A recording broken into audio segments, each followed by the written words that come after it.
Ang pagtitiwala sa Diyos ay mahalaga sa anumang uri ng negosyo o proyekto.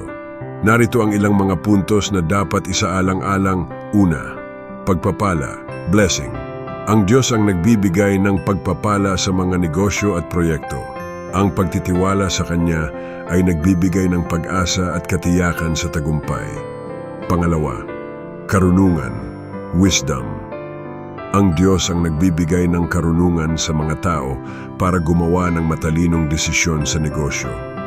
Ang pagdarasal at pag-asa sa Kanya ay makakatulong sa paggawa ng tamang mga hakbang. Pangatlo, pagkakaisa, unity. Ang pagtitiwala sa Diyos ay nagpapalakas ng pagkakaisa sa loob ng isang grupo.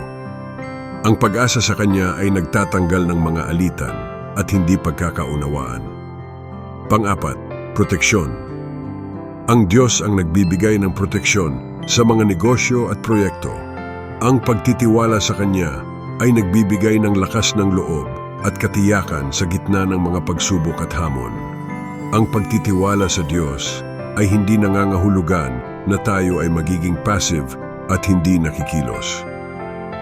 Ang pagtitiwala sa Kanya ay nangangahulugan na tayo ay nagiging aktibo sa paggawa ng ating mga tungkulin, ngunit alam natin na ang tagumpay ay nakasalalay sa Kanyang biyaya. Narito ang ilang mga paraan para maipakita ang pagtitiwala sa Diyos sa isang business meeting. Magdasal bago at pagkatapos ng meeting. Magtiwala sa Kanya na gagabayan Niya ang mga desisyon.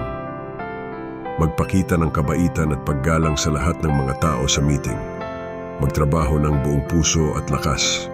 Ang pagtitiwala sa Diyos ay isang mahalagang pundasyon para sa anumang negosyo o proyekto.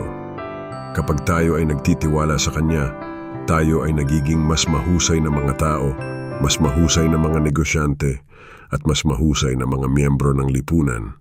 Thanks God. Amen.